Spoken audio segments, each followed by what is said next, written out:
Eh. Online selling tayo ngayon Sige, presyon nyo na lang. Mag-mine lang sa may gusto To.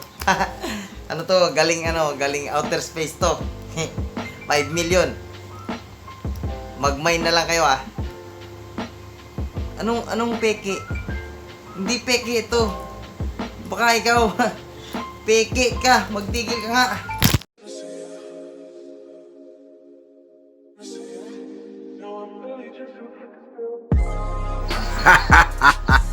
Baliw. Yes! Okay. What's up mga baliw? Pag-uusapan ulit tayo. Meron ulit akong naisip. Bigla na lang pumasok dito. Hindi lumabas dito dito pa rin. Sinulat ko na nga Kaya ito. My opinion and my research. Nabaliw ako ng isang araw dito. Sa nalalamunan ko talaga. Ang topic natin ay signs na nasa fake na tao ka. Hindi hugot yun Ibig ko sabihin, hindi tunay yung taong nakilala mo. Paano masabi? Sign number 1. A genuine person o ang isang tunay na tao, lahat nire-respeto.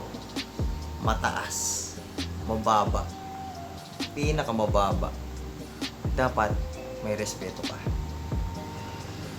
Ang isang peking tao, isa lang ang nire-respeto niyan. Yung may kapangyarihan. Si Son Goku, si Vegeta, si One Punch Man. Hindi, anime yun Basta, yung mga may kapangyarihan, mga matataas na tao, na kung saan, talaga namang kulang na lang, dilaan nila yung paa, para lang hindi sila iwanan. Pero ang tao na genuine, tunay, lahat nire-respeto niyan. Lahat. Okay yun. Okay. And number 2. Ang genuine na tao, hindi niyan gagawin ang lahat ng bagay para magustuhan mo siya. Kung ano siya, kung anong ginagawa niya, kaya niyang sarilihin yan. Kaya niyang tumayo sa sarili niyang paa na makikita mo na lang na okay yung ginagawa niya, pero hindi niya po puwersahin na magustuhan mo siya. Yan. Pero ang isang tao na peke, hindi ko naman masabing peke talaga, pero parang ganun na rin.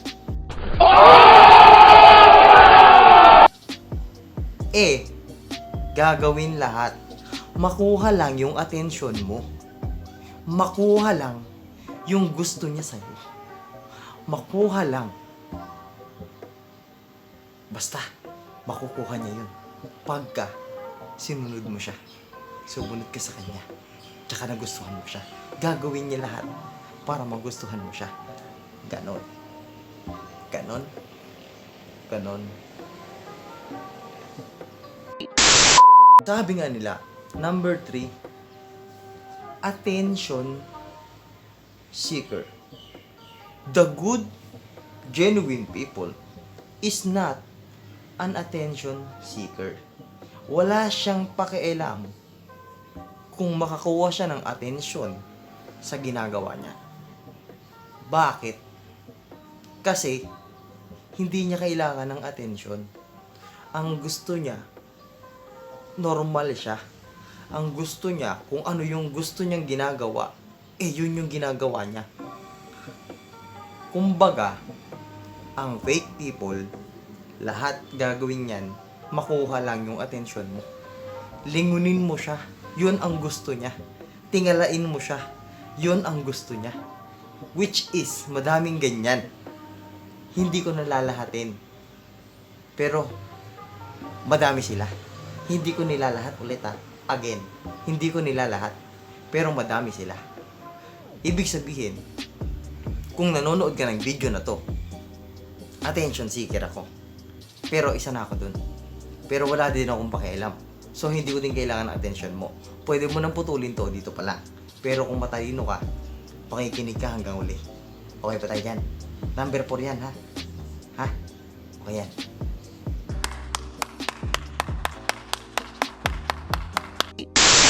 Number 5. Ang genuine na tao, hindi siya mapagmalaki.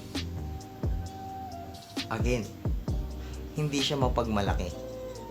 Wala siyang pakialam kung siya tingalain mo. Hindi niya sasabihin sa'yo na ako ganito ako, bakit ganyan ka lang. Na ako, andito na ako, nandyan ka pa lang. Na ako, eto na, ikaw nasan ka ba? Ang mga nagsasabi lang ng ganon, yung mga peking tao. Gets mo? Ibig sabihin, kung ako na andito at ikaw nandyan ka, this is the genuine person. Tutulungan kita nang walang kapalit. Gusto ko lang makita na pursigido ka sa gagawin mo. Tutulungan kita. Oo, totoo yun. That is a genuine person. Na hindi kayang gawin ng isang peking tao. Which is, kung peking tao ka, hindi kita tutulungan. Pero hindi ko malalaman na peking tao ka. Dahil hindi na ulit ako magna-number. Nalimutan ko yung bilang. Nakakabaliw kasi tong topic na to eh. Ang sakit sa ulo. Pero ito na nga. Ang kasunod kong sasabihin, bawal ma-offend. Bawal masaktan. Kung tinatamaan. Di ba? Di ba? Di ba? Okay. A genuine person will always be open sa kanyang sarili. Sinasabi niya sa tao, frankly, pinaprangka niya yung tao. That is a genuine person. A good criticism will cause a good effect. Lagi niyo yung tatandaan. Tanggapin niyo ang kritisismo ng ibang tao. Criticism. Dahil diyan kayo matututo. Pero ang isang tao na peke,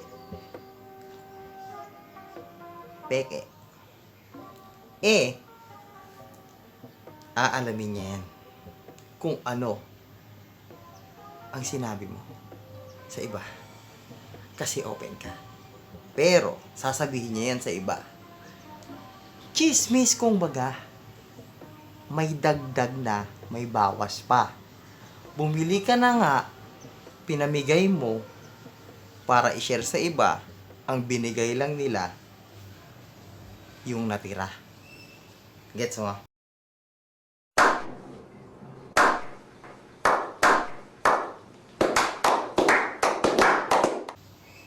Galing no? Baliw to eh. Ayos. Eto pa isa. A genuine person will live up to his promise. Ibig sabihin, kung ano yung ipinangako niya, gagawin niya. Mahirapan man siya, dahil nabitawan niya na yung salita, ibibigay niya yung naipangako niya. Sa hirap man ang pagdaanan niya, kahit ano yan, maibibigay niya yan. Dahil isa siyang tunay na tao.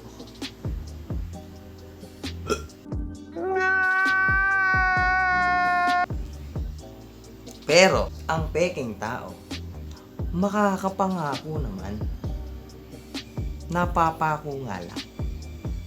Sinasabi lagi nila na oo, gagawin natin yan. Na oo, okay yan. Na oo, pangako, andyan na. Asa na? Wala. Sige, ito lagi sasabihin ng genuine na tao. Sige, nangyari na eh. Okay lang yan. Next time na lang.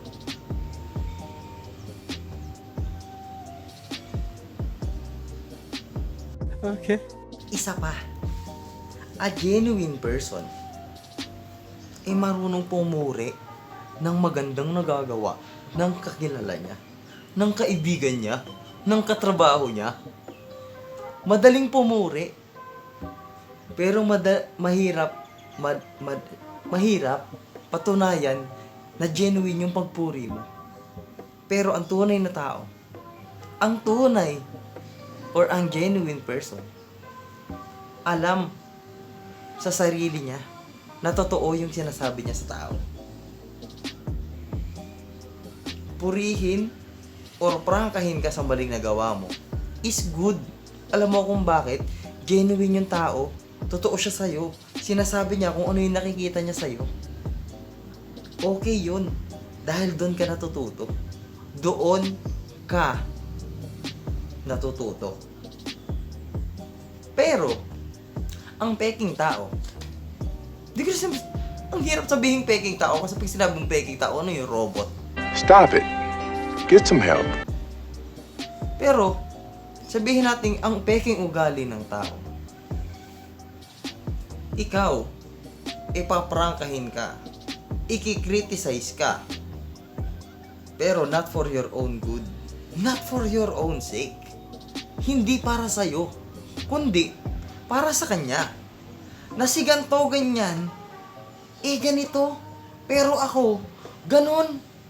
Which is, in reverse. Kasi, ikaw yung ganito, at siya yung ganon. Nalito ako Pero parang ganon na. Naintindihan mo naman, di ba? Nalito ako di wow! Ito na. Pinakahuli. Pero hindi pa to yung katapusan. Medyo mahaba pa to. Tiis lang. Learnings to Okay ba? Kasi, eto lang nga sasabihin ko. Na panghuli, pero hindi pa tapos. Ang isang genuine na tao, matulungin. Most of the time, with no things exchanged. Oh my God! Wow! Wow, English. So weird. Pero totoo na ang isang genuine na tao, gumagawa ng kabutihan, tumutulong, pero walang kapalit. Galing. Yan ang ox. Tunay na tao. Hindi niya kailangan ng kapalit para magustuhan mo. Ang gusto niya lang, makatulong siya sa abot ng makakaya niya. At ikaw naman na tinulungan, be thankful kung saan umabot yung nakakaya niya. Good person. Good attitude. Okay. Diba? Pero paano masasabi na peke yung isang tao kung natulungan ka niya? So it means, lahat ng tumulong sa'yo, tunay. Pero hindi. Kasi yung ibang tumulong sa'yo, umangat ka naman Good. Pero, ginamit ka. In a way, na pag-angat mo, hindi pwedeng hindi siya sasama. Hindi pwedeng maiwan siya. Hindi pwedeng kinabukasan mo na siya, isama pa angat. Hindi pwede yun. Dahil, ang isang peking tao, habang umaangat ka, hinihila ka pababa. Nagigets mo ko? Kasi ayaw niya na naangatan siya ng iba. Tutulungan ka niya, pero meron siyang hidden agenda. Nagets mo naman, di ba? So, without saying everything na hindi nyo narinig dito, you can Google, you can explore, you can research, and halos lahat naman natutunan mo based on experience. Kung ikaw ay may edad na, kung ikaw ay teenager pa lang. You cannot select who will be your friend. Hindi mo kayang piliin. Totoo? Kaya mo.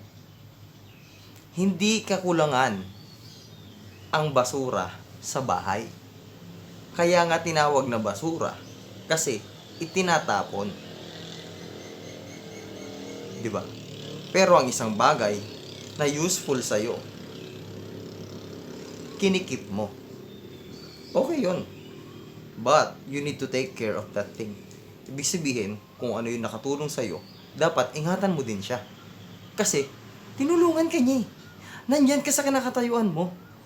Kung bakit maraming celebrity ang hindi nalalaos, yun ay dahil mahal nila ang fans nila. Kung bakit maraming business ang hindi nababankrupt, yun ay dahil mahal nila ang empleyado nila. Kung bakit maraming tao ang hindi nawawala ng kaibigan, yun ay dahil totoo sila dito at dito. Ibig sabihin, kung peki kang tao, sana wala. Sana hindi nakinig. Pero sana nakinig pa rin. Sana nandyan. Para natuto na maging tunay. Kasi, hindi tatagal ang panahon. Hindi magtatagal. Mawawalan ka ng kaibigan. Mawawalan ka ng taong pwede mong sandalan. Mawawalan ka ng taong laging nandyan. But, a genuine person, kahit ilang beses mong traidorin, kung itinuturing kang kaibigan, kaibigan ka pa rin. That's the difference. Dahil the fake person, kapag to, may nagawan mo ng mali, or just a mistake, mawawala yan sa'yo. But a genuine person, hindi mo man kausapin ng matagal. Pero once na kinamusta mo, mahal ka pa rin. Kaibigan yan.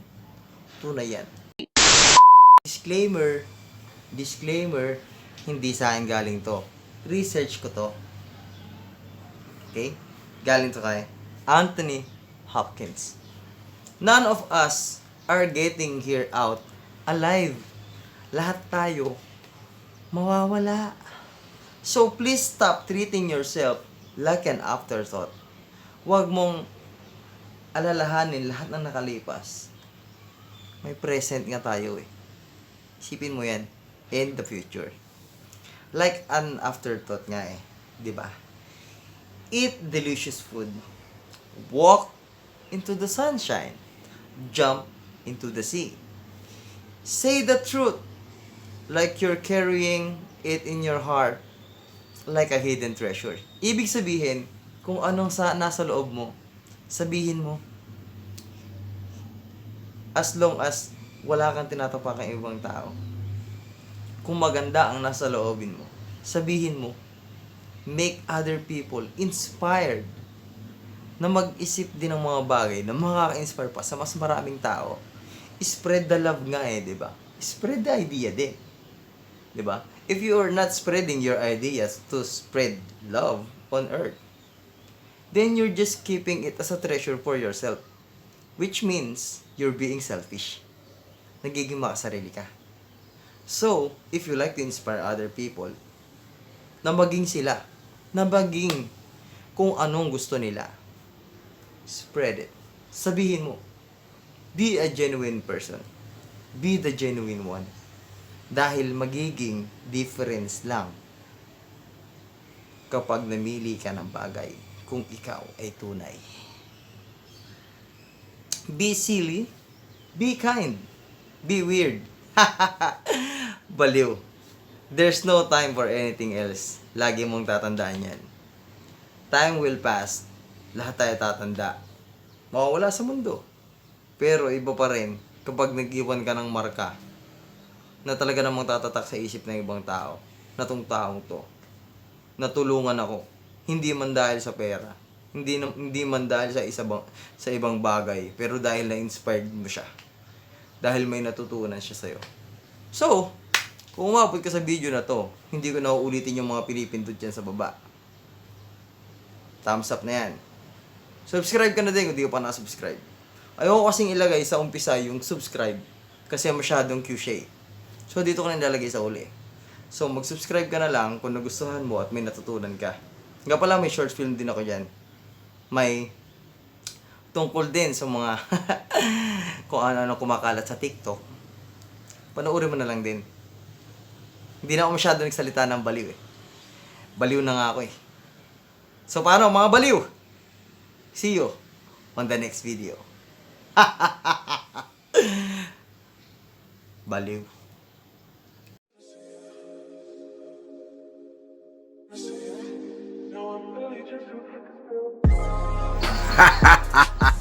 Baliw.